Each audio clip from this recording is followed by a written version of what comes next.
మన ప్రాంతానికి సెజ్ తీసుకొస్తాం. పెద్ద ఎత్తున ఇక్కడున్న సిక్కోలకి ఉద్యోగాలు ఉపాధి కల్పించే బాధ్యత నేను తీసుకుంటానని ఈ సభాముఖంగా హామీ ఇస్తున్నా. అసలు తెలుగుదేశం పార్టీ బలమే తెలుగుదేశం పార్టీ కార్యకర్తల పార్టీ అని ఎవరన్నా భారతదేశంలో ఆలోచిస్తే వాళ్ళకు గుర్తుకొచ్చేది ఒక తెలుగుదేశం పార్టీ. నాయకులు పార్టీ మారి వెళ్ళొచ్చేమో కానీ నమ్మకున్న సిద్ధాంతం కోసం, ఆ పసుపు జెండా కోసం తెలుగుదేశం పార్టీ కార్యకర్తలు ఏనాడు మారవరు. వైకాపా కార్యకర్తలకి boom president medal, Andhra gold అవసరం. కానీ తెలుగుదేశం పార్టీకి ఆ పసుపు జెండా, ఆ పసుపు క్యాప్ ఉంటే చాలు. అందుకే 2014లో ఎవరు ఊహించిన విధంగా కార్యకర్తల కోసం మనం ఒక సంక్షేమ విభాగం ఏర్పాటు చేశాం. ప్రమాదంలో చనిపోయిన ప్రతి కార్యకర్తకి 2 లక్షల రూపాయలు ప్రమాద బీమా కూడా ఇచ్చిన ఏకైక పార్టీ తెలుగుదేశం పార్టీ. దాదాపు 100 కోట్ల రూపాయలు కార్యకర్తల కోసం ఈరోజు ఖర్చు పెట్టాం. అంతేకాదు ఎవరన్నా ప్రమాదంలో చనిపోతే వాళ్ళ కుటుంబంలో ఉన్న పిల్లల్ని కూడా ఈరోజు నా తల్లి భువనేశ్వరి అమ్మ చదివిస్తుంది. అది కార్యకర్తల పట్ల మాకున్న చిత్తశుద్ధి. నాకు అక్క చెల్లెలు లేరు, పెద్దమ్మ చిన్నమ్మ లేరు, కానీ అన్న ఎన్టీఆర్ 60 లక్షల మంది కుటుంబ సభ్యులు నాకు ఇచ్చి వెళ్ళారు. 2019 నుంచి 24 వరకు మన పైన అన్ని రకాలైన కేసులు పెట్టారు. రౌడీ షీటర్లు కూడా ఓపెన్ చేశారు. వేదికమైన పెద్దల పైన చాలా తక్కువ కేసులు ఉన్నాయి స్వామి. నా పైన 22 కేసులున్నాయి. ఇక్కడున్న కార్యకర్తలు అడుగుతున్నా, 22 కేసులు కన్నా ఎక్కువ ఉన్న వాళ్ళ చేతులు పైకెత్తండి. స్పీడ్ చాలా తక్కువ ఉంది స్వామి మీదే. నా పైన ఎస్సీ ఎస్టీ కేసు ఉంది, నా పైన అటెంప్ట్ మర్డర్ కేసు ఉంది. కానీ వైకాపా నాయకులు చెప్పా, ఈ లోకేష్ తగ్గేదే లేదు. మీ అందరికీ బంపర్ ఆఫర్ ఇస్తున్నా. 2019 నుంచి 24 మధ్యన ఎవరైతే ఎక్కువ కేసులు పెట్టించుకుంటారో వాళ్ళకి అంత పెద్ద నామినేటెడ్ పోస్ట్ ఇచ్చే బాధ్యత వ్యక్తిగతంగా నేను తీసుకుంటా. ఈ కేసులు పెద్ద నిలబడవండి. రేపు మన అధికారంలోకి వచ్చిన తర్వాత ఏ అధికారులు అయితే చట్టాన్ని ఉల్లంఘించమని ఇబ్బంది పెట్టారో, ఏ వైకాపా నాయకులైతే చట్టాన్ని ఉల్లంఘించమని ఇబ్బంది పెట్టారో వాళ్ళందరి పేర్లు నేను ఎర్ర బుక్ లో రాసుకున్నా. వడ్డీ, చక్ర వడ్డీతో సహా ప్రతిదీ చెల్లించే బాధ్యత వ్యక్తిగతంగా నేను తీసుకుంటానని ఈ సభాముఖంగా కార్యకర్తలకు నేను హామీ ఇస్తున్నా. అన్న ఎన్టీఆర్ మన దేవుడు, చంద్రబాబు గారు మన రాముడు, కానీ వైకాపా నాయకులకి లోకేష్ మూర్ఖుడు. వాళ్ళ ఇతర దేశాలకి పారిపోయినా, లేదంటే ఇతర రాష్ట్రాలకి పారిపోయినా వాళ్ళని పట్టుకు వచ్చి జైళ్ళకి పంపించే బాధ్యత నేను వ్యక్తిగతంగా తీసుకుంటానని ఈ సభాముఖంగా మీ అందరికి నేను హామీ ఇస్తున్నా. ఈరోజు మాడుతున్నా ఈరోజు ఈ శంఖారావం కార్యక్రమం ద్వారా ఇక్కడున్న క్లస్టర్ యూనిట్ బూత్ నాయకులు నేను కోరుతున్నా, మీ అందరికి ఇప్పటికీ ఒక కిట్ ఇచ్చాం. ఆ కిట్లో మీ అందరికి ఒక కిట్ ఇచ్చాం. ఆ కిట్లో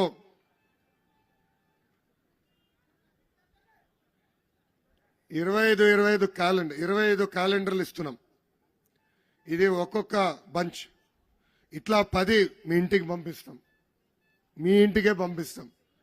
మీ పైన ఉన్న బాధ్యత మనం ఇచ్చిన సూపర్ 6 హామీలు ప్రతి గడపకి తీసుకెళ్తాం. ప్రతి ఇంట్లో ఈ క్యాలెండర్ ఉండాలి. ఇది నేను ఎందుకు చెప్తున్నానంటే, రేపు మనం అధికారంలోకి వచ్చిన వెంటనే తిరిగి వాళ్ళ ఇంటికి వెళ్ళినప్పుడు, చూడమ్మా అక్కడ సూపర్ 6 హామీ ఇచ్చాం, మేము సూపర్ 6 హామీలు నిలబెట్టుకున్నామని చెప్పేదానికి. ఇది ప్రతి గడపకి మీరు చేర్చాలి. అంతేకాదు మీ జోబులో పెట్టుకున్నాక ఒక కార్డు ఇచ్చాం. మీరు టీ షాప్కి వెళ్ళినా, పెట్రోల్ కొట్టించుకున్నప్పుడు కానీ, పొలం పనుల్లో వేరే వాళ్ళని కలిసినప్పుడు కానీ, మనం ఇచ్చిన సూపర్ 6 హామీలు వాళ్ళకి తెలియజేయాల్సిన అవసరం చాలా చాలా ఉంది. అది మీకు గుర్తు చేసేదానికి ఈ కార్డు ఇచ్చాం. ఇంకా సైకిల్ కూడా ఇచ్చాం. నాలాగా మీరు వేసుకోవాలి. ఎంతమంది వేసుకున్నారు? చేతులు ఎత్తండి. Very good. అందరూ వేసుకోవాలి.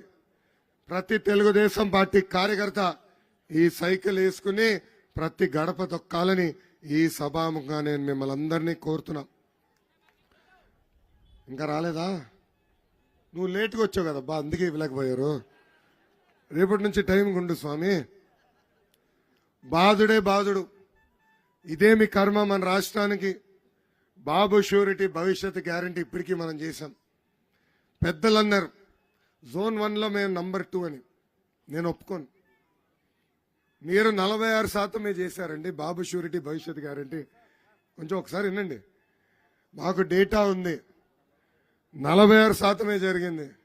పాలకోల్లో నిమ్మల రామానాయుడు గారు 92% చేశాడు. మంగళగిరిలో మేము దాదాపు 63% పూర్తి చేసుకున్నాం. మనందరం పోటీ పడాలి. నేను అందుకన్నా మీరు జోన్తో పోటీ పడతాం కాదండి, రాష్ట్రంతో పోటీ పడాలని కోరుతున్నా. పోటీ పడతారా? రెడీనా? అందుకే ఇప్పుడు బాబు సూపర్ 6 కూడా ప్రతి గడపకి తీసుకెళ్ళాలి. రేపు వెంకటరమణ గారి రికమెండేషన్ అవసరంలా. ఎవరు పని చేశారు లేదో నాకు ల్యాప్టాప్ తెరిస్తే తెలిసిపోతుంది.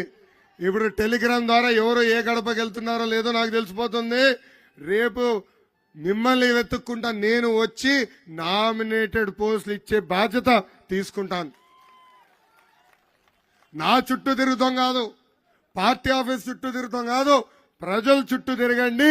మిమ్మల్ని వెతుక్కుంటా తెలుగుదేశం పార్టీ వస్తుంది. రెడీనా? నా ఛాలెంజ్కి నా ఛాలెంజ్ స్వీకరిస్తున్నారా? సిద్ధమా? Thank you. మొన్న బాబు గారిని అరెస్ట్ చేసినప్పుడు పవన్ అన్న ఆంధ్ర రాష్ట్రానికి రావాలనుకున్నారు. ఆనాడు ప్రత్యేక విమానం వేసుకుని బయలుదేరాలనుకుంటే ఏకంగా రాష్ట్ర ప్రభుత్వం అక్కడ ఫ్లైట్ రానికుండా పర్మిషనే క్యాన్సిల్ చేసింది. దాని తర్వాత రోడ్డు మార్గంలో వచ్చేదానికి ప్రయత్నిస్తే ఏకంగా దాదాపు 3 గంటల సేపు రోడ్డు పైన ఆపేసే పరిస్థితి మనందరం చూసాం. అందుకే ఆనాడు పవన్ అన్న నిర్ణయించాడు, ఎస్ కలిసికట్టుగా పోరాడదాం, ఈ సైకోని తరిమి కొట్టే రోజులు తొందరలో వస్తున్నాయని. ఈ పేటీఎం బ్యాచ్లు పెళ్లిళ్ళు చేయలేరని, కానీ ఉన్న పెళ్లిల్లో చిచ్చు పెట్టేదానికి మటుకు సిద్ధంగా ఉంటారు. షర్మిల గారిని అవమానించారు. ఇంకా మనందరం ఒక లెక్కన కావాలని మన మధ్య తగాద పెట్టేదానికి ప్రయత్నిస్తారు. అందరం అప్రమత్తంగా ఉండాలి. ఇటు పక్కన తెలుగుదేశం పార్టీ కార్యకర్తలు, ఇంకో పక్కన జన సైనికులు ఇద్దరు కలిసికట్టుగా ప్రజల్లోకి వెళ్ళాలని ఈ సభాముఖంగా కోరుతున్నా. పెద్దల అభ్యర్థులు నిర్ణయిస్తారు. ఇద్దరు కలిసి అభ్యర్థులు నిర్ణయిస్తారు.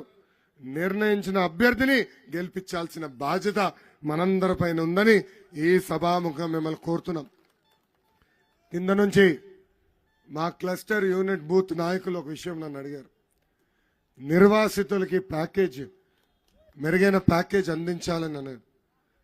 మన దేవుడే చెప్పాడు కదా బా, చంద్రబాబు నాయుడు గారే చెప్పారు కదా, రేపు మన ప్రభుత్వం అధికారంలోకి వచ్చిన తర్వాత తప్పనిసరిగా ఆ సమస్యని మనం పరిష్కరిస్తామని. సో ఆ డౌట్ అవసరం లేదు. 2 నెలలు ఓపిక పట్టండి. పెండింగ్ లో ఉన్న ఆసుపత్రి పని కూడా పూర్తి చేసే బాధ్యత మనం తీసుకుంటున్నామని ఈ సభాముఖంగా తెలుపుకుంటూ, నాకింత అద్భుతమైన అవకాశం ఇచ్చిన తెలుగుదేశం జనసేన పార్టీ కార్యకర్తలందరికీ పేరు పేరున నా హృదయపూర్వక ధన్యవాదాలు తెలుపుకుంటూ మీ అందరి దగ్గర నుంచి నేను సెలవు తీసుకుంటున్నాను. జోహార్ అన్న ఎన్టీఆర్, జోహార్ అన్న ఎన్టీఆర్. చంద్రబాబు నాయుడు గారి నాయకత్వం, చంద్రబాబు నాయుడు గారి నాయకత్వం, పవన్ అన్న నాయకత్వం, పవన్ అన్న నాయకత్వం. జై తెలుగుదేశం, జై జై తెలుగుదేశం, జై హింద్. అందరికీ నమస్కారం. ఇప్పుడు మనందరం కలిసికట్టుగా ఒక ప్రతిజ్ఞ తీసుకోవాల్సిన అవసరం ఉంది. దయచేసి ఎక్కడున్నారో అక్కడనే నుంచోండి.